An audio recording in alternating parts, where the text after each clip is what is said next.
Hello प्यारे बच्चों, 3 सवाल हो चुके हैं। क्वेश्चन नंबर 3 तक हम कर चुके हैं। क्वेश्चन नंबर 4 शुरू करें। विविध प्रश्नावली चल रही बेटा। क्वेश्चन नंबर 4 पढ़ो।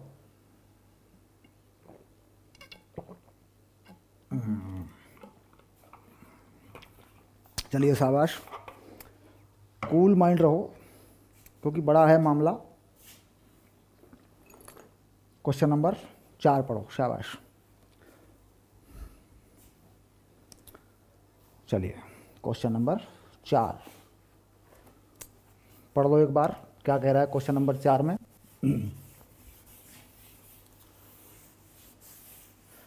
बड़े सवाल जब होते हैं ना तो जल्दी नहीं करनी चाहिए, मतलब हड़बड़ाना नहीं चाहिए बड़े बड़े सवालों में, खास तौर से विविध प्रश्नावली में। जब भी विविध प्रश्नावली करें, पढ़ें, थोड़ा कूल माइंड रहें और ये मान के चलें कि भाई टाइम जो है ना लगेगा, मतलब क्योंकि लॉजिक है। आपको पता है 80% बच्चे विविध प्रश्नावली पढ़ते ही नहीं हैं। 80% बच्चे, 80% स्टूडेंट विविध प्रश्नावली को खोल के ही नहीं देख रहा है। इसे साफ जाहिर होता है कि यार पढ़ने वालों की संख्या 20% ही है जो पूरी पढ़ाई करते हैं, और मुझे उनकी ज़रूरत है।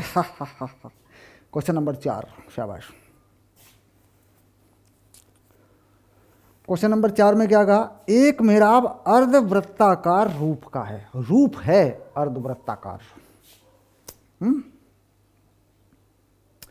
ये 8 मीटर चौड़ा और केंद्र से 2 मीटर ऊंचा है। अर्धवृत्ताकार है तो पूरा व्रत बना लें, कोई दिक्कत नहीं है। व्रत पूरा बना लो, जानकारी बाद में आ जाएगी। 2 मीटर, 8 मीटर चौड़ा और केंद्र से 2 मीटर ऊंचा है।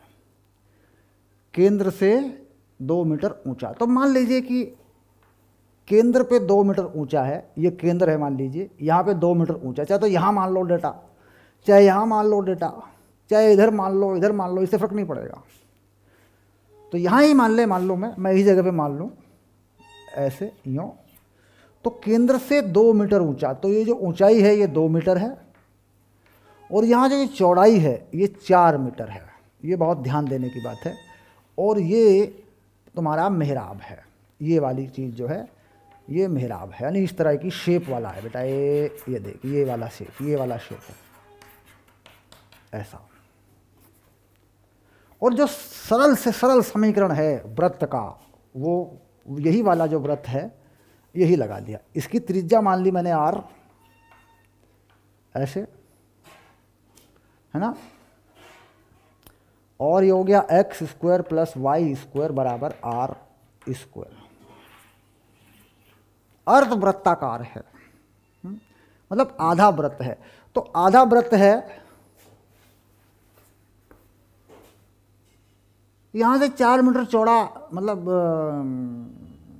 8 मीटर चौड़ा बनाऊँ, इसे 4 बनाऊँ, इसे 4 बनाऊँ, तो 2 मीटर ऊंचा यहाँ से नहीं बनेगा, क्योंकि ये भी फिर गहराई भी फिर 4 होनी चाहिए, त्रिज्या तो बराबर होगी। तो कुछ बीच की कंडीशन दे रखी है कि भाई 2 मीटर ऊंचाई है और 8 मीटर चौड़ाई है।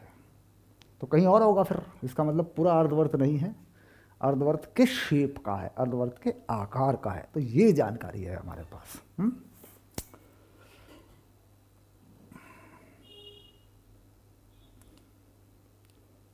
एक सिरे से 1.5 मीटर दूर बिंदु पर मेहराब की ऊंचाई ज्ञात कीजिए। यानी इस सिरे से, चाहे ये सिरा मान लो चाहे ये सिरा मान लो, है ना। इस सिरे से यहाँ, ये कह रहे हैं यहाँ पर अगर कोई दूरी मान लें, ये वाली दूरी, ये वाली जो दूरी है, ये वाली, ये छोटी सी दूरी, देखो मैं बता रहा हूँ, ये वाली दूरी, ये कितनी है? 1.5। तो यहाँ जो ऊंचाई है वो मांग रहा है, ये ऊंचाई को मान ले h, ये मांग रहा है। मतलब ये पूरा 4 है, इस सिरे से 1.5 मीटर इधर आ जाएं, है? तो ये जो ऊंचाई है ये मांग रहा है थोड़ी सी, समझ रहे होगे बात को। ये पूरी तो 2 है, ये मांग रहा है h। चलिए, तो वृत्त के समीकरण में यहाँ जो वृत्त पर पड़ने वाला बिंदु है वो डाल देते हैं, इससे त्रिज्या आ जाएगी पूरी की पूरी। ओके, तो ये जो ये पूरा 2 है, तो ये कितना होता है? पूरा त्रिज्या के बराबर है। तो ये त्रिज्या, पूरी की पूरी त्रिज्या क्या मानी हुई है? R माना हुआ है तुमने। भाई R का मान तो तुम्हें निकालना पड़ेगा ना, कुल मिला के देखो। तो कुल मिलाकर यहाँ x अक्ष का निर्देशांक तो 4 हो गया, कोमा यहाँ इस बिंदु पे, और जो y है वो हो गया r-2। चेक कर लो,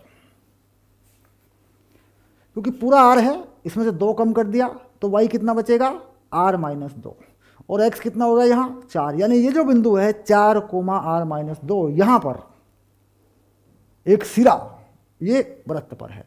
तो यहाँ से r का मान मिल जाना चाहिए, तो लिख लो 4 का स्क्वायर r-2 का स्क्वायर बराबर r का स्क्वायर, 16, इसका स्क्वायर खोल लो, r square plus 4 minus 4r बराबर r स्क्वायर, r स्क्वायर से r स्क्वायर काट लो, ये हो गया 20 माइनस 4r बराबर 0, तो r बराबर 5। तो वृत्त का समीकरण आ गया x square plus y square बराबर 25।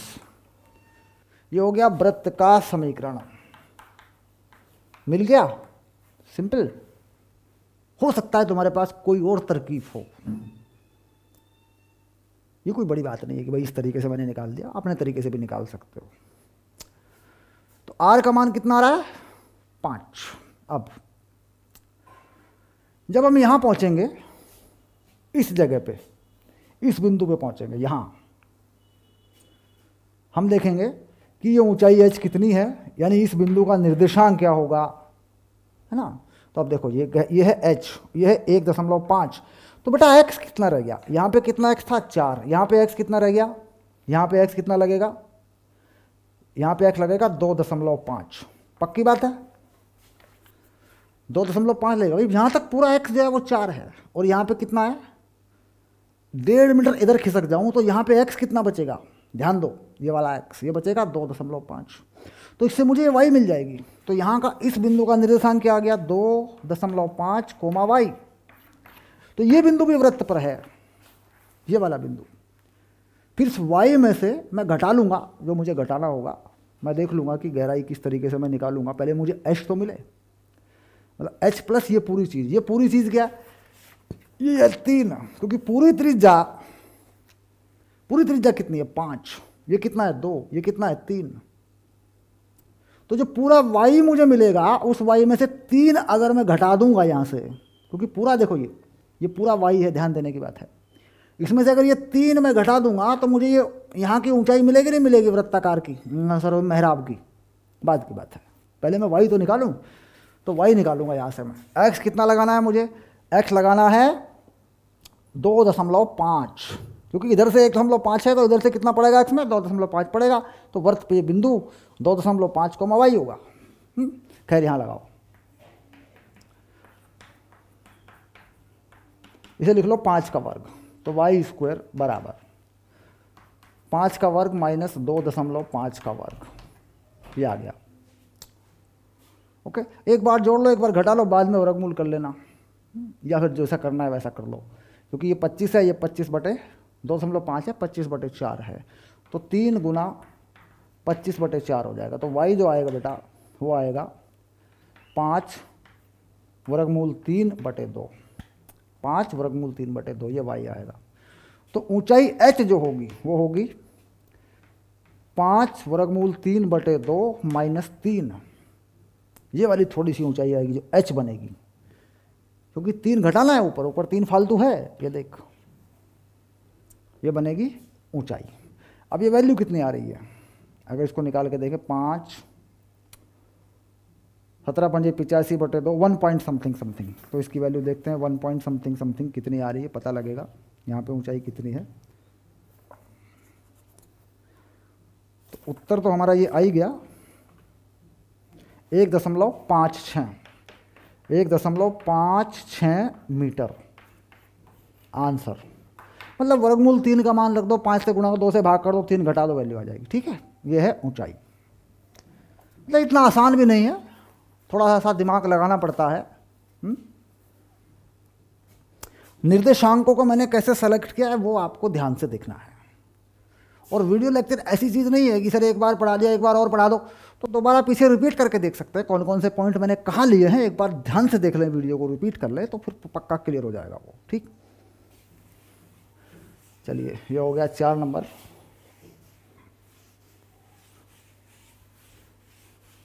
अब देखते हैं 5 नंबर।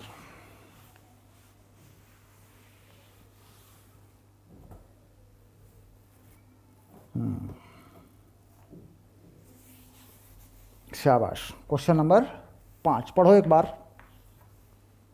हिम्मत न हार जीने वाले,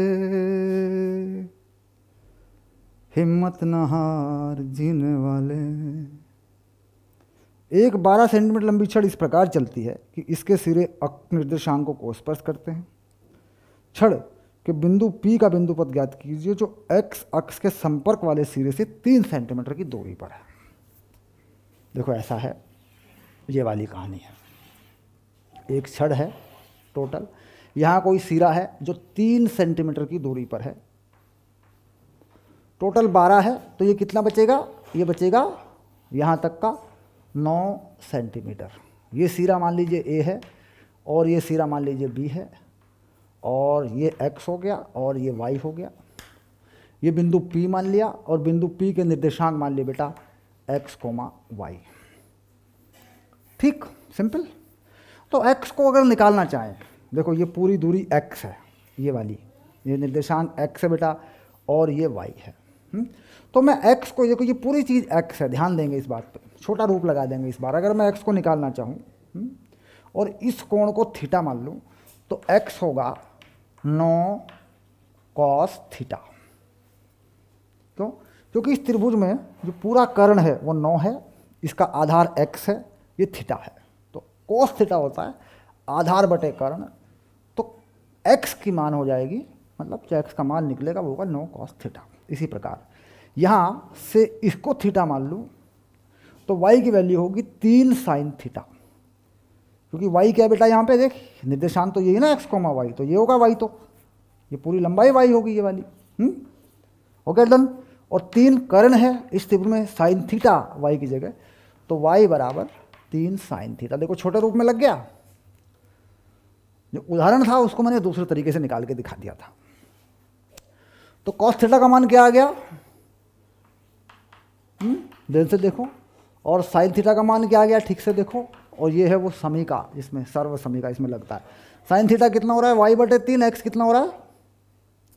सॉरी, cos थीटा कितना हो रहा है? x बटे 9, तो ये हो गया x स्क्वायर बटे 81 और ये हो गया y स्क्वायर बटे 9 बराबर 1। तो x स्क्वायर बटे 81 प्लस y स्क्वायर बटे 9 बराबर 1, ये हो गया तुम्हारा उत्तर, यानी एक दीर्घवृत्त बनेगा। शाबाश। नंबर 6, शाबाश। क्वेश्चन नंबर 6, क्वेश्चन नंबर 6 पढ़ लो। ये तो पहले भी हो चुका, मतलब एक उदाहरण आया था, है बहुत काम की चीज, इस बात का ध्यान रखना, बहुत बढ़िया चीज है। बड़े काम का बंदर, मारे तो जितेंद्र, नाचे तो धर्मेंद्र। शाबाश। नंबर 6, त्रिभुज का क्षेत्रफल ज्ञात कीजिए जो परवलय के शीर्ष को इसकी नाभिलंब जीवा के सिरों को मिलाने वाली रेखा से बना है। चलिए देख लेते हैं। परवलय है x स्क्वायर 12y, तो बेटा ये वाला परवलय है ऐसे 12y, x स्क्वायर बराबर 12y, तो x स्क्वायर बराबर 4ay से अगर तुलना कर लूँ तो a का मान 3 हो गया। तो नाभि जो आ रही है 0,3 पर, और नाभिलंब जीवा ये पूरी है और यहाँ एक त्रिभुज बना दिया गया है ऐसा। ठीक, तो इसको O मान लूँ, इसको A मान लूँ, इसको B मान लूँ, इसको M मान लूँ, हैं। शाबाश। तो नाभिलंब जो है यानी AB जो है वो होता है 4a के बराबर, जो कि 12 है। OM जो कि 3 है।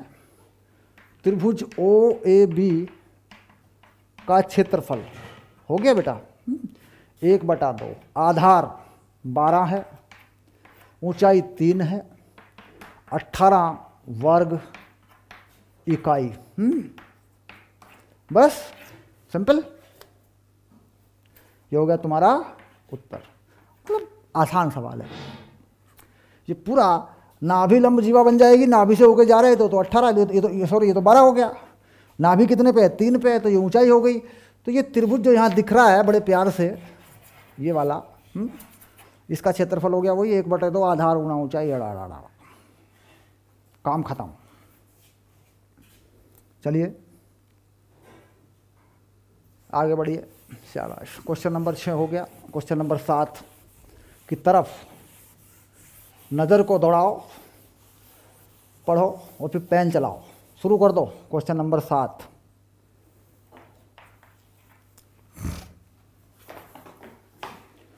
बड़ी दूर से पकड़ के लाए हैं, शाबाश।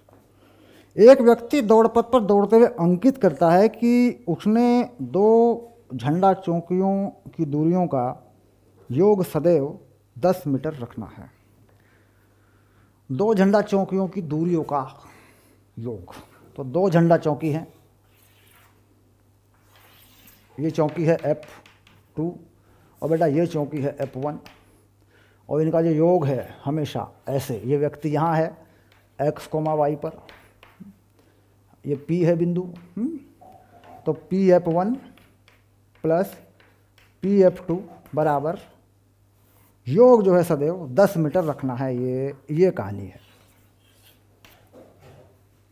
कोई बिंदु है x, y, उस पर ये कहानी है। और झंडा चौकियों के बीच की दूरी 8 मीटर है, यानी झंडा चौकियों के बीच की दूरी 8 मीटर है। तो ये दूरी कितनी है? 4, और ये दूरी कितनी है?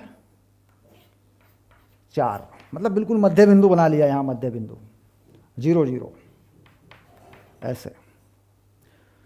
तो ये हो गया निर्देशांक 4,0, ये निर्देशांक हो गया -4,0।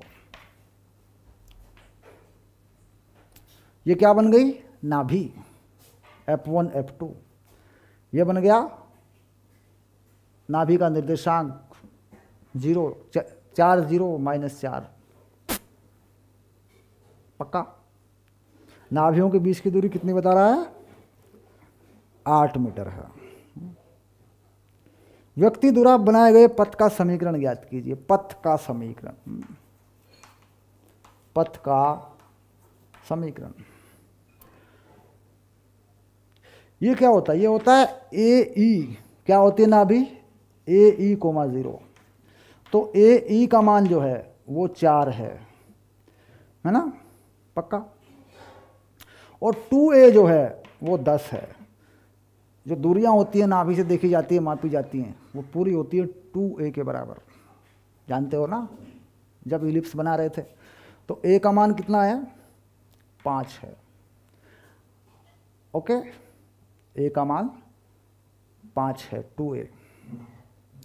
अच्छा, जो AE है तो E का मान आ जाएगा। E का मान हो गया 4/5। अच्छा, B का मान क्या होता है? B स्क्वायर होता है A स्क्वायर 1 - E स्क्वायर, होता है ना B, निकल जाता है ना B इस फार्मूले से। चले जाओ दीर्घवृत्त में जाके एक बार चेक कर लो। शाबाश, आ गया तो लिख लो, हल कर लो इसको। तो B स्क्वायर 5 का स्क्वायर 1 माइनस E का मान, देखो ये कितना हो गया? 16/25। तो B आ गया 3 के बराबर। A कितना आ गया? A आ गया 5 के बराबर। तो कैसा हो गया समीकरण? समीकरण होता है x स्क्वायर बटे A square plus y square बटे B स्क्वायर बराबर 1। इलिप्स, दीर्घवृत्त। तो x स्क्वायर बटे 25, y स्क्वायर बटे 9 बराबर 1। आंसर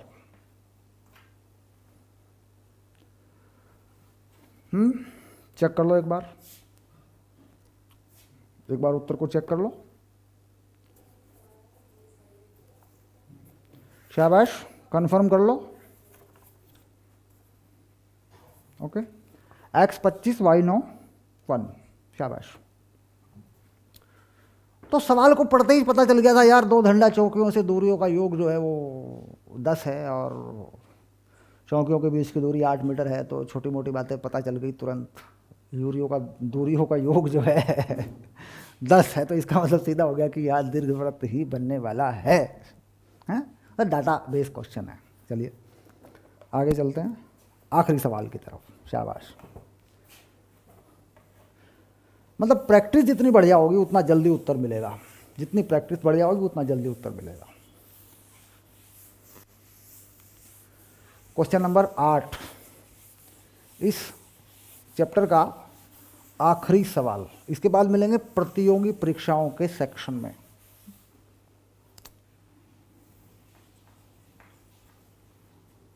शाबाश। परवलय वाई स्क्वायर बराबर 4x के अंतर्गत एक समबाहु त्रिभुज है जिसका शीर्ष परवलय का शीर्ष है। त्रिभुज की भुजा की लंबाई ज्ञात कीजिए।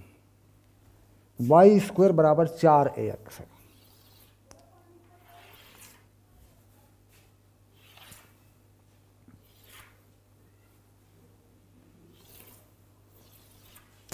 कुछ अलग तरीके से बनाना पड़ेगा थोड़ा। समबाहु त्रिभुज भी तो दिखना चाहिए कि नहीं। तो पहले क्या करते हैं, एक समबाहु त्रिभुज ही बना देते हैं सबसे पहले, उसके बाद बना लेंगे परवलय को।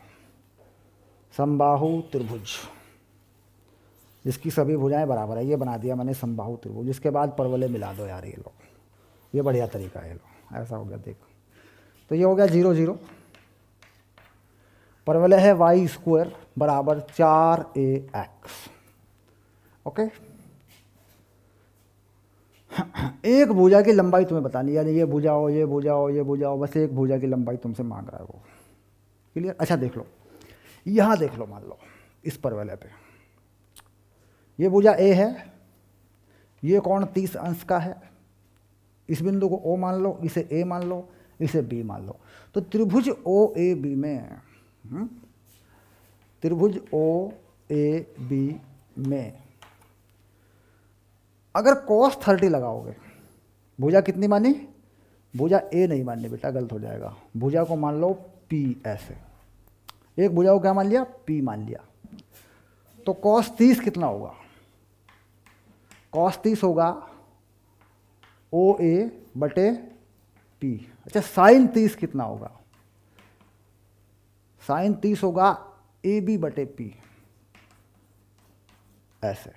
अच्छा अब b का निर्देशांक, b का निर्देशांक क्या होगा? देख लें जरा एक बार। जो b का निर्देशांक होगा वो क्या होगा? यहां ये होगा x वाला यहां तक, और ये होगा y वाला, पक्का। और ये यहां से यहां तक क्या होगा? ये होगा x वाला, ऐसे। तो ये होगा x, y, पक्का हो गया। अब तो x y, तो निर्देशांक कितना आ रहा है? कैसे निकलेगा x? यानी ओ ए, तो p cos 30, ये हो गया p cos 30, comma p sin 30, ऐसे। और ये हो गया एक्स वाई यानी b का निर्देशांक, cos और sin और p के पदों में। तो p का मान निकालना है तुम्हें। भाई भुजा क्या है? भुजा की लंबाई क्या मान के चले हो तुम? p मान के चले हो। अच्छा एक बात और समझ में आ रही है कि जो y है ये तो p बटा 2 है, ये तो वैसे भी मिल जाती है, क्योंकि sin 30 है ना, तो sin 30 से क्या होना है? आधा ही होना है। देखो यहाँ पे p sin 30 क्या होना है? अच्छा ये भी मान आ जाएगा, p cos 30 भी क्या होता है? p वर्गमूल 3/2, इसका भी मान आ जाएगा। तो इसे ऐसे भी लिख सकते हो, p वर्गमूल 3/2 कोमा p/2, ऐसे लिख लो, सिंपल हो रहा है। ये निर्देशांक है, ये एक्स वाई। तो ये निर्देशांक इसमें पड़ेगा, यहाँ पे परवलय के समीकरण में डाल ही सकते हैं ना, कोई दिक्कत तो है नहीं। तो y की जगह लगा दिया p/2 4a, x की जगह लगा दिया p वर्गमूल 3/2, बस। तो ये हो गया p स्क्वायर बटे 4 बराबर, यहां से देख लें 2 कट गया, p 2 वर्गमूल 2, a p 2 वर्गमूल 3, सॉरी, तो p से p कट गया, ये हो गया 8 वर्गमूल 3, और साथ में बच गया ए, ऐसे भाई ए रहेगा, 4 दूनी 8 वर्गमूल 3 ए, तो ये हो गया तुम्हारा उत्तर। सिंपल सी बात है, मतलब इतना आसान है कि 9वीं क्लास पे चले जाएं थोड़ा पीछे, निर्देशांकों को बस निकाल के वहाँ फिट करना मात्र, और कुछ भी नहीं। तो ये हो गया चैप्टर खलास। खलास। शाबाश। प्रतियोगी परीक्षा में जाएंगे तो एनसीईआरटी एग्जाम्पलर के लेवल को टच करते हुए, जेई मेन और जेई एडवांस के सवालों के लेवल तक पहुंचते हुए वहाँ पढ़ेंगे आप। ओके, होमवर्क शीट में सब तरह के सवाल हैं, मैंने पहले बताया था सर होमवर्क शीट के सारे सवाल नहीं हो रहे हैं एकेडमिक को देखकर, तो एकेडमिक को देखकर नहीं होंगे, वो कुछ सवाल छोड़ने पड़ेंगे, उसमें से कंपटीशन पढ़ लेंगे, उसके बाद वो सारे सवाल हो जाएंगे। Okay, done.